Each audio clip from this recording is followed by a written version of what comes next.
Hello दोस्तों। अगर आप क्रिप्टो मार्केट में हैं तो आप चीज़ ज़रूर नोटिस कर रहे होंगे एक कि जो बिटकॉइन है उसका जो प्राइस है वो साइडवेज चल रहा है and altcoin almost dead हैं। बट अगर वहीं पे बात करें हम मीमे कॉइन्स की तो वो अराउंड 40 से 50% अप चल रहे हैं। तो ऐसा क्या हो रहा है कि जब सब सारी मार्केट डेड है क्रिप्टो की, तो मीमे कॉइन्स अचानक से ऐसा क्यों उड़ रहे हैं? तो इसी बात की एक्सप्लेनेशन मैं आपको करने की कोशिश करूँगा इस वीडियो के दौरान। तो दोस्तों वीडियो को स्टार्ट करते हैं। तो दोस्तों आप मान के चल सकते हो कि आज की डेट में क्रिप्टो मार्केट में दो तरह का पैसा चल रहा है। एक है बिटकॉइन का पैसा और दूसरा आप मान के चल सकते हो कि अपना मीमे कॉइन्स का पैसा। जो बिटकॉइन का पैसा है उसमें ज़्यादातर जो इन्वेस्टर्स होते हैं वो आप मान के चलो जैसे इंस्टीट्यूशनल मनी है, वहाँ पे ETFs वगैरह हैं, वहाँ पे कॉरपोरेट्स हैं, कंपनीज हैं, और दूसरी तरफ है रिटेल। जो रिटेल है आप जैसे मेरे जैसे जो लोग हैं वो। तो जो रिटेल मार्केट है, जो मीमे कॉइन्स की मार्केट कैप है वो बहुत कम है। तो उसको मूव करने के लिए बहुत कम अमाउंट में मनी चाहिए होती है। आप मान के चलो कि अगर 50 से 60 मिलियन डॉलर की जो अमाउंट का पैसा है अगर इस मार्केट में एंटर होता है तो इसको ईजिली शेक आउट किया जा सकता है, इसी को ईजिली अप भी किया जा सकता है और डाउन भी किया जा सकता है। तो दोस्तों फ़िलहाल वही चल रहा है। अगर आप देखो कि जो बिटकॉइन का प्राइस है वो 85 से लेके 90 के बीच में चल रहा है। तो जो इसमें जो इसका प्राइस है वो एक तरीके से स्टक हो गया है एक रेंज में। तो जो रिटेल है उसको एक्साइटमेंट पसंद है तो उसको ज़्यादा रिटर्न चाहिए, तो उसका जो पैसा का अमाउंट है वो कम है but they want bigger return in short time. तो अभी क्या हो रहा है कि जो रिटेल है वो ज़्यादातर मीमे कॉइन्स में घुस रहा है, तो इसमें पैसे इन्वेस्ट कर रहा है। तो जिस वजह से आप देख रहे होंगे कि जो शिबा इनू है, डॉज है, फ्लॉकी, पेपे, इनमें काफ़ी इसके जो प्राइस में है वो काफ़ी बड़ा सर्ज देखने को आपको मिला हुआ अभी। तो बट अगर वहीं पे बिटकॉइन की बात कर रहे हैं तो जो बिटकॉइन है वो अभी रेंज में चल रहा है। तो हाल ही में इसने अभी कंफर्मेशन भी दी है, वो 90 प्लस भी गया है।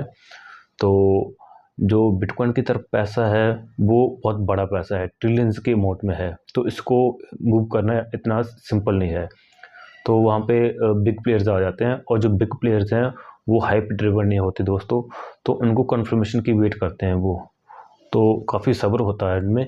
तो अभी क्या आ रहा है, तो अभी आप लोगों ने देखा होगा कि ये 90 के अबव गया है। तो जैसे ही इसका जो अभी पहले क्या था, जो 90 के प्राइस में चल रहा था, 90 से नीचे चल रहा था, और 85 से ऊपर और 90 से नीचे चल रहा था ये भी। तो क्या था, जो 85 था इसका रेजिस्टेंस था, सपोर्ट था, और जो 90 था इसका रेजिस्टेंस था। तो अभी क्या हुआ, इसने 90 को क्रॉस किया है। तो अगर जैसे ही इसने 90 को क्रॉस किया है तो जैसे इसकी 2 बार या 2 से 3 बार जब इसकी कंफर्मेशन हो जाएगी तो इसका जो प्राइस है वो 90 से नीचे जब नहीं आएगा तो वो कंफर्म्ड है कि ये अभी 90 से नीचे नहीं जाएगा। तो ये एक पहला कंफर्मेशन है। तो दूसरा कंफर्मेशन आप दोस्तों मान के चल सकते हो कि जो इसका प्राइस है तभी अप जाएगा जब इसमें इंस्टीट्यूशंस का पैसा आएगा थ्रू ETFs।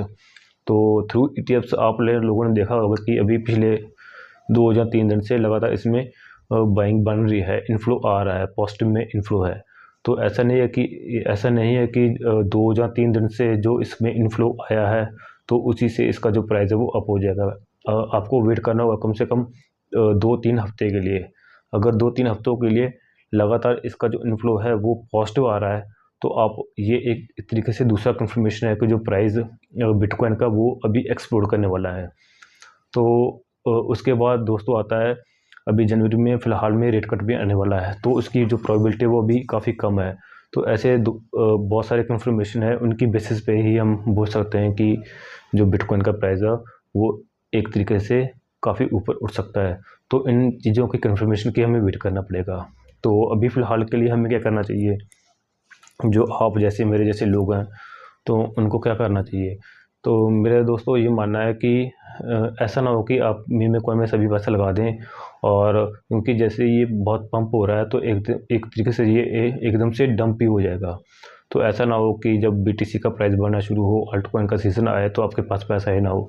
तो आपको थोड़ी बहुत अमाउंट का जो पैसा है BTC अल्ट कॉइन के लिए भी बचा कर रखना चाहिए।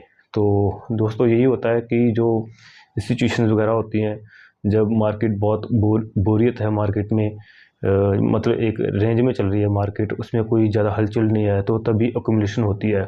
तो अगर आप ग्लास नोड पे जाके देखो दोस्तों, तो जो कंपनीज़ हैं, इंस्टीट्यूशंस हैं, वो लगातार बाइंग कर रही हैं बीटीसी की, तो अक्यूमुलेशन इसमें हो रहा है। तो ये एक सिग्नल है एक तरीके से कि इसमें भी पैसा शिफ्ट हो सकता है बीटीसी की तरफ। अगर बीटीसी में शिफ्ट होगा तो उसके बाद अल्ट सीजन, और अल्ट सीजन मतलब पहले ईटीएच इथेरियम में आएगा, उसके बाद अदर अल्ट कॉइन में आएगा। तो दोस्तों टिल देन हमें क्या करना है कि हमें थोड़ा सा पैसा अभी मीमी कॉइन में लगाना है और बाकी का पैसा उस कंफर्मेशन तक का वेट करना है। या फिर अभी आप ये भी बोल सकते हो कि अभी एक्यूमुलेशन टाइम है, तो आप थोड़ा बहुत एंट्री इसमें भी बना सकते हो। तो डेफिनेटली जिस हिसाब से लग रहा है, तो अभी जो अल्ट सीज़न है वो काफ़ी करीब है। तो दोस्तों यही था अब तक का मेरा रिव्यू। अगर आपको वीडियो कैसा लगा हो तो बताना। थैंक्स।